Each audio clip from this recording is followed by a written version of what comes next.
2024 సంవత్సరం ఆంధ్రప్రదేశ్ రాష్ట్ర అసెంబ్లీ ఎన్నికల్లో జగన్మోహన్ రెడ్డి గారి ప్రభుత్వం ఘోరమైన ఓటమిని చవిచూసింది. కేవలం 11 స్థానాలకు పరిమితమైన కూడా 40% సిగ్నిఫికెంట్ ఓటు బ్యాంక్ సంపాదించింది. ఈ 40% ఓటు బ్యాంక్ రావడానికి కూడా ముఖ్య కారణాలు ఏంటంటే వారు చేసిన మంచి.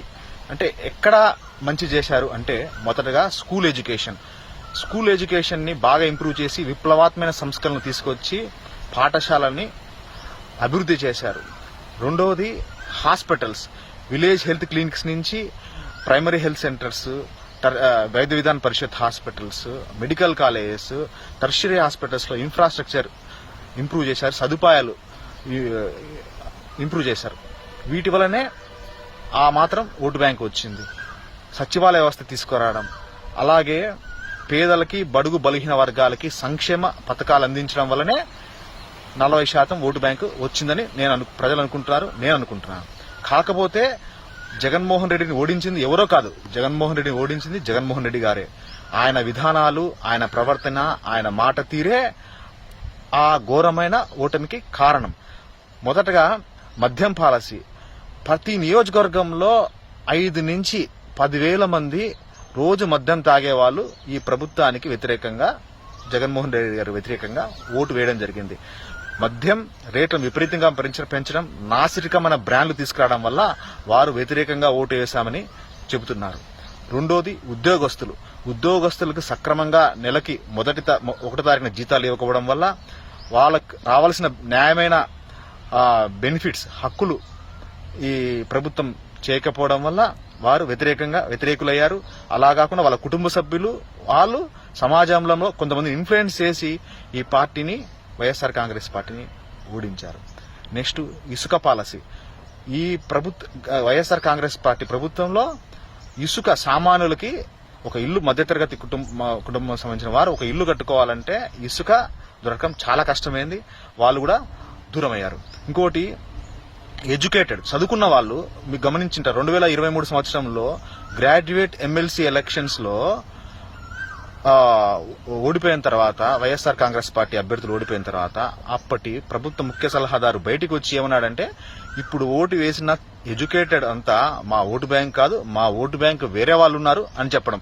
ఈ స్టేట్మెంట్ వల్ల ఇంకా దిగజారిపోయింది.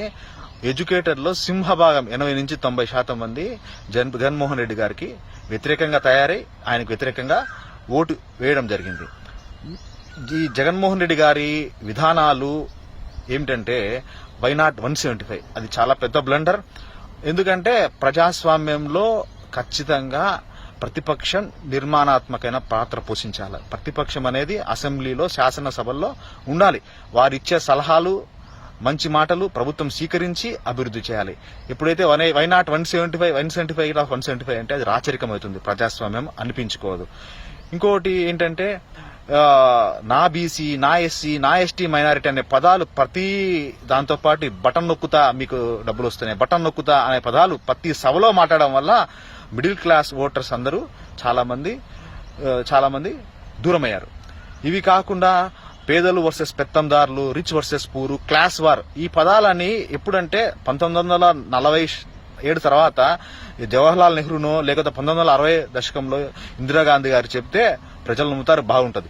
2022, 23, 24 సంవత్సరాల్లో ఇప్పుడు కూడా ఒక రాష్ట్ర ముఖ్యమంత్రి చెప్తున్నాడంటే అది బాగుండదు. దీనివల్ల ఈ నినాదాల వల్ల మిడిల్ క్లాస్ ఓటర్స్, కొంతమంది రిచ్ పీపుల్ చాలా మంది దూరం, ఈ పార్టీకి దూరం అయ్యారు నేను అనుకుంటున్నాను.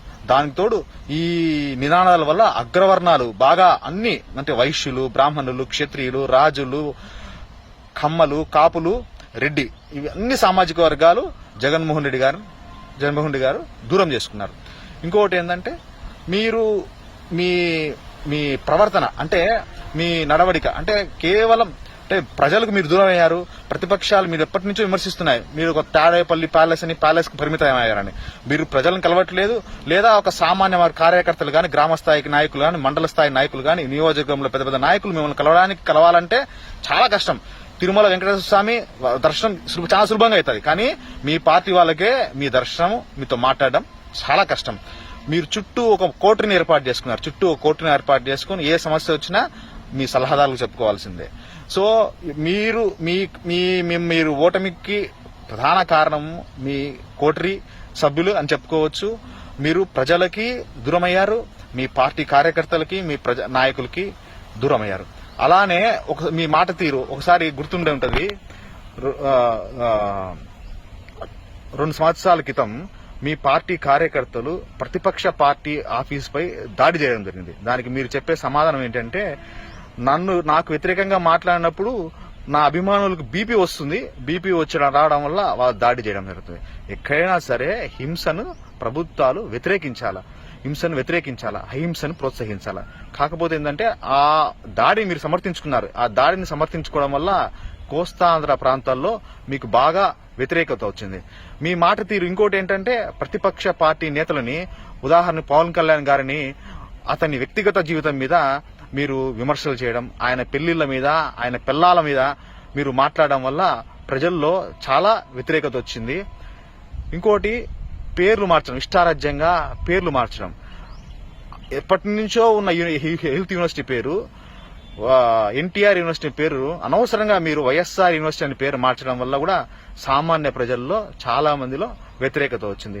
ఇంకోటి వైఎస్ఆర్ కడప జిల్లా అనే పేరుని కడప అనే పేరు తీసేసి మీరు వైఎస్ఆర్ జిల్లాగా మార్చడం వల్ల ఏంటంటే అది వెంకటేశ్వర స్వామికి అవమానం చేసినట్టు. ఎందుకంటే కడప అనే పేరు అది అర్థం లేని పేరు కాదు. కడప అంటే ఒక తిరుమల తొలి గడప, అది వెంకటేశ్వర స్వామికి సంబంధించిన పేరు, ఎంతో పవిత్రమైన పేరు. ఇప్పుడు కూడా నిద్రలేపి కడప జిల్లాలో ఉన్న అన్ని రాజకీయ నాయకులు నిద్రలేపి ఎవరిని అడిగినా కానీ ఏం చెప్తారు, మా జిల్లా పేరు కడప జిల్లా అని చెప్తారు. చివరికి మీరు ఎన్నికల ప్రచారంలో కూడా కడప జిల్లానే అనే మాట్లాడారు, కానీ ఎక్కడ కూడా మీరు వైఎస్ఆర్ జిల్లా అని చెప్పలేదు. ఇంకోటి ఇన్ని రకరకాల కారణాలు ఉన్నాయి. మీరు మారాలి, మారితేనే మీకు మీ పార్టీకి మనుగడ ఉంటుంది. మారకపోతే ప్రజలు మిమ్మల్ని విశ్వసించారు. మీరు మారుతారని నేను కోరుకుంటున్నాను.